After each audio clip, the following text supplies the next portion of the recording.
माँ गणिता। मैं मीना कंवर आपके अपने चैनल कथा सागर में आपका बहुत बहुत स्वागत करती हूँ। आज हम करेंगे तुलसी जी की कथा। तुलसी जी का जो विवाह हुआ था उसकी संपूर्ण कथा आज मैं आपको सुनाऊंगी, तो आप सुनिए। और जिस किसी ने चैनल को सब्सक्राइब नहीं किया है प्लीज सब्सक्राइब कीजिए, लाइक कीजिए, शेयर कीजिए एंड कमेंट करके बताइए कि मुझे और कौन सी कथा करनी चाहिए। तो अब आप सुनिए तुलसी जी की कथा। एक बार शिव ने अपने तेज को समुद्र में फेंक दिया था। उससे एक महातेजस्वी बालक ने जन्म लिया। यह बालक आगे चलकर जालंधर के नाम से पराक्रमी दैत्य राजा बना। इसकी राजधानी का नाम जालंधर नगरी था। दैत्यराज कालनेमी की कन्या वृंदा का विवाह जालंधर से ही हुआ था। जालंधर महाराक्षस था। अपनी सत्ता के मद में चूर उसने माता लक्ष्मी को पाने की कामना से युद्ध किया, परंतु समुद्र से ही उत्पन्न होने के कारण माता लक्ष्मी ने उसे अपने भाई के रूप में स्वीकार कर लिया। वहां से पराजित होकर वह देवी पार्वती को पाने की लालसा से कैलाश पर्वत पर गया। भगवान देवाधिदेव शिव का ही रूप धरकर माता पार्वती के समीप गया, परंतु मां ने अपने योग बल से उसे तुरंत पहचान लिया और वहां से अंतर्ध्यान हो गया। देवी पार्वती ने क्रुद्ध होकर सारा वृत्तांत भगवान विष्णु को सुनाया। जालंधर की पत्नी वृंदा अत्यंत पतिव्रता स्त्री थी।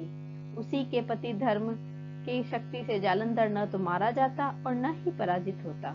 इसीलिए जालंधर का नाश करने के लिए वृंदा के पतिव्रत धर्म को भंग करना बहुत आवश्यक था। इसी कारण भगवान विष्णु ऋषि का वेश धारण कर वन में जा पहुंचे, जहाँ वृंदा अकेली भ्रमण कर रही थी। भगवान के साथ दो मायावी राक्षस भी थे, जिन्हें देखकर वृंदा भयभीत हो गई। ऋषि ने वृंदा के सामने पल में दोनों को भस्म कर दिया। उनकी शक्ति देखकर वृंदा ने कैलाश पर्वत पर महादेव के साथ युद्ध कर रहे अपने पति जालंधर के बारे में पूछा। ऋषि ने अपने माया जाल से दो वानर प्रकट किए। एक वानर के हाथ में जालंधर का सिर था और दूसरे के हाथ में धड़। अपने पति की यह दशा देखकर वृंदा मूर्छित होकर गिर पड़ी। होश में आने पर उन्होंने ऋषि रूपी भगवान से विनती की कि वह उसके पति को जीवित करे। भगवान ने अपनी माया से पुनः जालंधर का सिर धड़ से जोड़ दिया, परंतु स्वयं भी उसी शरीर में प्रवेश कर गए। वृंदा को इस छल का तनिक भी आभास न हुआ। जालंधर बने भगवान के साथ वृंदा पतिव्रता का व्यवहार करने लगी, जिससे उसका सतीत्व भंग हो गया। ऐसा होते ही वृंदा का पति जालंधर युद्ध में हार गया। इस सारी लीला का जब वृंदा को पता चला तो उसने क्रुद्ध होकर भगवान विष्णु को हृदयहीन शीला होने का श्राप दे दिया। अपने भक्त के श्राप को भगवान विष्णु ने सहर्ष स्वीकार किया और शालिग्राम पत्थर बन गए। सृष्टि के पालनकर्ता के पत्थर बन जाने से ब्रह्मांड में असंतुलन की स्थिति हो गई। यह देखकर सभी देवी देवताओं ने वृंदा से प्रार्थना की कि वह भगवान विष्णु को श्राप मुक्त कर दे। वृंदा ने भगवान विष्णु को श्राप मुक्त कर स्वयं आत्मदाह कर लिया। जहाँ वृंदा भस्म हुई वहाँ तुलसी का पौधा उगा। भगवान विष्णु ने वृंदा से कहा, हे वृंदा, तुम अपने सतीत्व के कारण मुझे विष्णु से भी अधिक लक्ष्मी से भी अधिक प्रिय हो गई हो। अब तुम तुलसी के रूप में सदा मेरे साथ रहोगी। तब से हर साल कार्तिक महीने के देव उठनी एकादशी के दिन तुलसी जी का विवाह किया जाता है।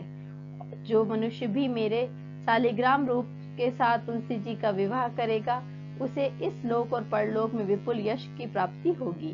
उसी दैत्य जालंधर की यह भूमि जालंधर के नाम से आज भी विख्यात है। सती वृंदा का मंदिर मोहल्ला कोट किशनचंद में स्थित है। कहते हैं कि इस स्थान पर एक प्राचीन गुफा भी थी जो सीधी हरिद्वार तक जाती थी।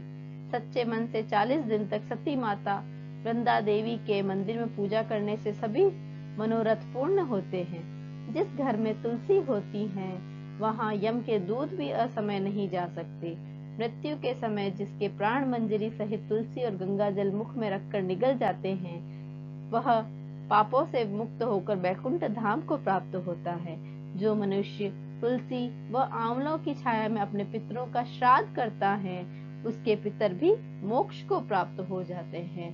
तो बोलिए तुलसी जी महारानी की जय। इसी प्रकार ये कथा समाप्त होती है। और जिस किसी ने इस चैनल को लाइक नहीं किया है, सब्सक्राइब नहीं किया है और शेयर नहीं किया है, तो प्लीज प्लीज प्लीज आपसे हाथ जोड़कर विनती है कि आपका अपना चैनल है, इसे प्लीज लाइक कीजिए, सब्सक्राइब कीजिए और शेयर कीजिए। खमा गणिसा।